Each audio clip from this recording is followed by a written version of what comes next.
സംസ്ഥാനത്ത് മഴ മുന്നറിയിപ്പിൽ മാറ്റം. 5 ജില്ലകളിൽ ഇന്നും നാളെയും റെഡ് അലേർട്ട് പ്രഖ്യാപിച്ചു. 6 ജില്ലകളിൽ ഓറഞ്ച് അലേർട്ടും 3 ജില്ലകളിൽ യെല്ലോ മുന്നറിയിപ്പുമുണ്ട്. അലക്സ് ഷാ മുഹമ്മദ് വിവരങ്ങൾ നൽകും തിരുവനന്തപുരത്ത് നിന്ന്. അലക്സ്, എന്താണ് ഏറ്റവും ഒടുവിൽ വന്ന കാലാവസ്ഥാ മുന്നറിയിപ്പ് വ്യക്തമാക്കുന്നത്? സംസ്ഥാനത്ത് മഴ അടുത്ത 2-3 ദിവസം കനത്ത തോതിൽ തുടരും എന്നാണല്ലേ?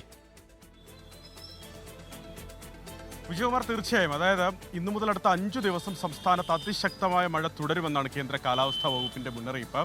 ഇതിന്റെ പ്രധാന കാരണമായി പറയുന്നത്, ഒന്ന്, ഈ ബംഗാൾ ഉൾക്കടലിൽ ഒരു ചക്രവാത ചുഴി സ്ഥിതി ചെയ്യുന്നുണ്ട്. ഇതിന്റെയൊക്കെ സ്വാധീനത്തിൽ കേരളത്തിന് മുകളിൽ വടക്കു പടിഞ്ഞാറൻ കാറ്റ് ശക്തി പ്രാപിക്കുന്നതാണ്. അതുകൊണ്ടാണ് കാലവർഷം സജീവമാകാൻ കാരണമെന്നാണ് കേന്ദ്ര കാലാവസ്ഥാ വകുപ്പ് അറിയിക്കുന്നത്.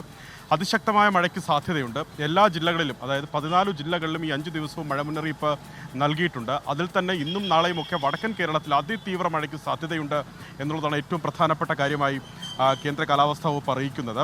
5 ജില്ലകളിൽ ഇന്നും നാളെയും റെഡ് അലേർട്ട് വടക്കൻ കേരളത്തിൽ പ്രഖ്യാപിച്ചിട്ടുണ്ട്. കാസർഗോഡ്, കണ്ണൂർ, കോഴിക്കോട്, വയനാട്, മലപ്പുറം ജില്ലകളിലാണ് ഈ അതിതീവ്ര മഴയ്ക്കുള്ള സാധ്യതാ മുന്നറിയിപ്പായ റെഡ് അലേർട്ട് പ്രഖ്യാപിച്ചിരിക്കുന്നത്. റെഡ് അലേർട്ട് പ്രഖ്യാപിക്കപ്പെട്ട ജില്ലകളിൽ 200 മില്ലിമീറ്ററിന് മുകളിൽ, അതായത് 20 സെൻറ്റിമീറ്ററിന് മുകളിൽ മഴ ലഭിക്കുമെന്നുള്ളതാണ് പ്രധാനപ്പെട്ട കാര്യം. അങ്ങനെയെങ്കിൽ സർക്കാർ സംവിധാനങ്ങളടക്കം ആ ജില്ലകളിൽ ജാഗ്രത പുലർത്തണമെന്നുള്ളതാണ് ദുരന്ത നിവാരണ അതോറിറ്റി അറിയിക്കുന്നത്. പൊതുജനങ്ങളും ജാഗ്രത തുടരേണ്ടതുണ്ട്. പാലക്കാട്, തൃശൂർ, എറണാകുളം, ഇടുക്കി, കോട്ടയം, പത്തനംതിട്ട ജില്ലകളിൽ ഇന്ന് അതിശക്തമായ മഴയ്ക്കുള്ള സാധ്യതാ മുന്നറിയിപ്പായ ഓറഞ്ച് അലേർട്ട് നൽകിയിട്ടുണ്ട്. തിരുവനന്തപുരം, കൊല്ലം, ആലപ്പുഴ ജില്ലകളിൽ ശക്തമായ മഴയ്ക്കുള്ള സാധ്യതാ മുന്നറിയിപ്പായ യെല്ലോ മുന്നറിയിപ്പും നൽകിയിട്ടുണ്ട്.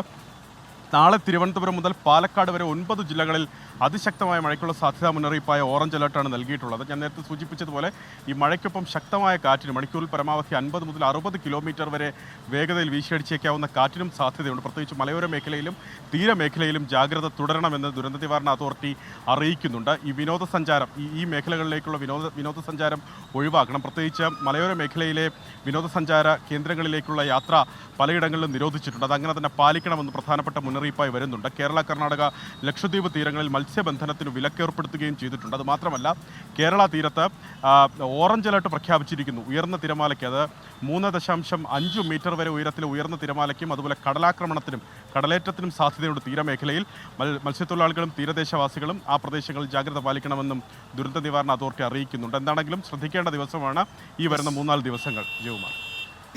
അലക്സ് ഷാ മുഹമ്മദാണ് വിവരങ്ങൾ നൽകിയത്. അലക്സ് സൂചിപ്പിച്ചതുപോലെ അടുത്ത ഒരു 4-5 ദിവസം സംസ്ഥാനത്ത് പരക്കെ വ്യാപകമായി കനത്ത മഴ പെയ്യും എന്നാണ് കാലാവസ്ഥാ മുന്നറിയിപ്പുകൾ വ്യക്തമാക്കുന്നത്. അത് റെഡ് അലേർട്ടും ഓറഞ്ച് അലേർട്ടും ഒട്ടുമിക്ക ജില്ലകളിലും ഇന്നും നാളെയും മറ്റന്നാളും ഒക്കെയുണ്ട്. ഒരുപക്ഷെ അതിൽ ചെറിയ ചെറിയ മാറ്റങ്ങൾ ഉണ്ടായേക്കാമെങ്കിലും മഴ തുടരും അടുത്ത 5 ദിവസം. അതാണ് അതിൻ്റെ ചുരുക്കം.